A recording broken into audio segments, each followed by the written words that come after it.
తెలంగాణ పంచాయతీ పోరులో తొలి విడత సర్పంచ్ వార్డు సభ్యుల స్థానాల ఎన్నికలకు సంబంధించిన ప్రచార పర్వం మంగళవారం సాయంత్రానికి ముగిసింది. తొలి విడతలో భాగంగా రాష్ట్ర వ్యాప్తంగా 189 మండలాల్లోని గ్రామాల్లో రేపు ఉదయం 7 గంటల నుంచి మధ్యాహ్నం 1 గంట వరకు పోలింగ్ నిర్వహిస్తారు. ఆ వెంటనే ఓట్ల లెక్కింపు నిర్వహించి ఫలితాలు ప్రకటిస్తారు. ఈ ఎన్నికల్లో సర్పంచ్ స్థానాలకు సగటున 4 చొప్పున అభ్యర్థులు పోటీ పడుతుండగా వార్డులకు సగటున 2.3 చొప్పున అభ్యర్థులు తలపడనున్నారు. అయితే ఈసీ వివరాల ప్రకారం 4236 సర్పంచ్ స్థానాలకు గాను 395 స్థానాలు ఏకగ్రీవం అయ్యాయి. 5 గ్రామాల్లో ఒక్క నామినేషన్ కూడా పడలేదు. ఫలితంగా ప్రస్తుతం 3836 సర్పంచ్ స్థానాలకు ఎన్నికలు జరగనున్నాయి.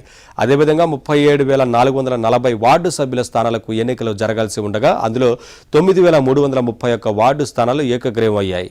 149 స్థానాల్లో నామినేషన్లు దాఖలు కాలేదు. ప్రస్తుతం 27,960 వార్డు సభ్యుల స్థానాలకు ఎన్నికలు జరగనున్నాయి. ఇక మంగళవారం సాయంత్రంతో 3వ విడత నామినేషన్ల ఉపసంహరణ ప్రక్రియ ముగిసింది. ఉమ్మడి పాలమూరు జిల్లాలో మొత్తంగా 1678 గ్రామ పంచాయతీలకు గాను 124 పంచాయతీలు ఏకగ్రీవం అయ్యాయి. ఉమ్మడి మెదక్ జిల్లాలో 242, ఉమ్మడి నల్గొండ జిల్లాలో 173, ఉమ్మడి వరంగల్ జిల్లాలో 131, ఉమ్మడి నిజామాబాద్ జిల్లాలో 84, ఖమ్మం జిల్లాలో 63 పంచాయతీలు ఏకగ్రీవం అయ్యాయి.